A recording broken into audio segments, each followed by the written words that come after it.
We hadn't always been here, but the neighborhood has. Even before it was a neighborhood on Earth, this one had been here. Here for those who would be lost on those cursed grounds. Here for those who would die long before their real life ever truly began. Here for those who never really wanted to grow up. We come from different times, and we come from different lives, but one thing remains true of all of us. We lived on the earthly realm of the neighborhood at some point in our lives, and died long before our time was supposed to come. We don't remember much of our lives in the cul-de-sac, since the last member of our group joined us, and certainly, we won't remember now when the next spirit comes. But here's what we do know. Rolf was the first to come here. Unlike most of us, he was born in far-off lands, and even in the afterlife, hasn't lost the touch of his old world upbringing. He lived in the neighborhood before it was developed. The son of a shepherd, he and the rest of his family came to start a farm on the lands that would soon turn into the place we would all eventually reside in. He died in 1903, while tending to the family's animals. The bull broke loose from its pen and, in Rolf's efforts to stop the beast, he was trampled to death. That is why, even though he brought many of his family's livestock with him in spirit, he chose not to bring the cattle along. He continues to go about the farm's business on a daily basis, but is more than happy to occasionally neglect them to play with the other children of the neighborhood. Johnny was always the lonely child. In fact, Rolf actually became his first human friend ever when he came to the cul-de-sac after his death. His parents moved onto the grounds of Rolf's former farm not long after his death. With no other children around and no fieldwork to take up his time, as it did Rolf's, Johnny drew into his own mind to a great extent. From then, Plank was born. Together, they wandered about the countryside climbing trees and getting themselves in trouble. Sadly, this didn't last forever, as a few years later, Johnny became bedridden with illness. In 1922, he died after a long battle with tuberculosis. He saw his imaginary friend Plank standing by him to his last breath. Even now, in the afterlife, without the countryside to play in, Johnny still wastes much of his time frolicking through backyards and streets. Eddie was the next to come. Eddie was born in New York City, but moved to the neighborhood in 1932, just as the Great Depression was hitting full swing. The neighborhood, while still different, was beginning to take form from the fields of its past as families moved in and split up the lands that had once belonged to Rolf's family. Always a schemer, Eddie looked to do anything to bring some comfort to his very bare family life, even if it cost him the friendship of others. Eddie died in 1939, after one of his grand plans to swindle up his sap backfired. He drowned trying to cross the local river after trying to run away from the angry kids that he had tried to deceive. Even in the afterlife, he keeps chasing after the almighty dollar. Sarah and Ed came together not too long after that. By the late 40s, the cul-de-sac had already nearly taken its final form as one of the pre-planned developments that became popular in the post-war era.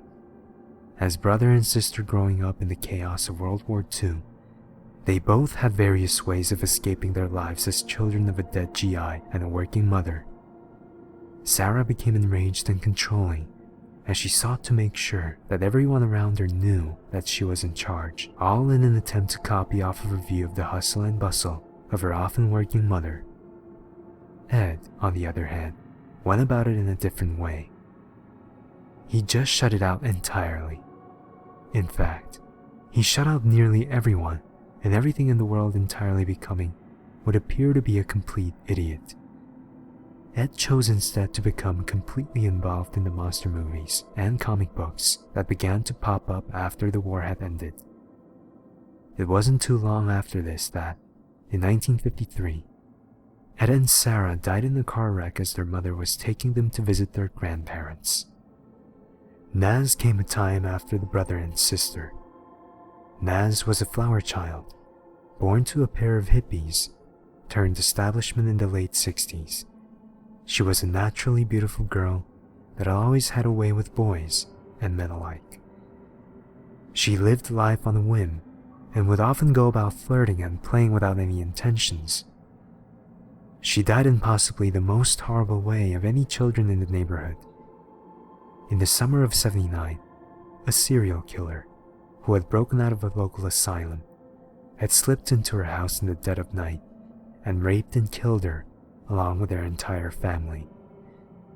In the trauma of these events, she, in a way similar to Ed, shut out the world entirely and forgot of her parents and siblings, which is why in the afterlife she doesn't ever receive demands from the non-existent parents, unlike many of the others. This gives her much more time to lounge around and party as she often does. It didn't take too long before Ed joined the rest of the neighborhood. He was the child of two highly controlling professionals in the age of greed that, despite their constant absence, dominated his life. As such, Ed became quite the intellectual and a rather meek and shy figure. Always the curious type, he loved to experiment when given the time away from school and the constant chores of his parents. This would lead to his untimely demise in 1986, as a gas leak combined with a Bunsen burner from one of his experiments tore him and his house to pieces. Being the timid and subservient type, between various misadventures, Ed continued to follow the written orders of his parents long after his death. Kevin was the next to join the group. He was born to the day of Ed's death and is in many ways his polar opposite. Kevin came from a broken home and developed a bold personality. In life, he was cynical and angry and took it out on many of the other children. His abusive father would rarely pay him any attention in life and would end up bringing about the end of it. In a drunken rage, his father beat him after Kevin attempted to stand up to him. He died on the way to the hospital in the winter of 1999. His father spent the rest of his life in prison. In the afterlife, Kevin changed his perception to the opposite of what his life really was, with a distant father who would shower him with gifts. However, he continued to maintain his bullying even in death. Jimmy was the last to come to the cul-de-sac. He died in 2000, not long after moving into the house that Kevin's father had once lived in. He had leukemia since he was barely old enough to walk. As such, he was always a very sickly child, and due to his overprotective parents, he never really got to be around other children. He lived in his days out in a small bedroom, completely neglected by the outside world. Jimmy lingered for quite some time in a state of near death, but in the end, finally caved into the suffering of his lifelong illness. The Kanker sisters were different from any other denizens of the cul-de-sac. They were never of the earthly plane of existence.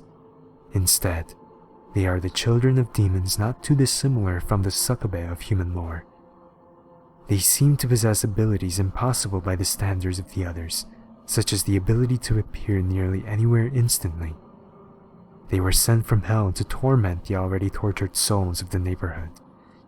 Surprisingly, they are attracted to the Eds for unknown reasons, although it is speculated that they are the weakest-willed members of the neighborhood and are seen as easy targets by them.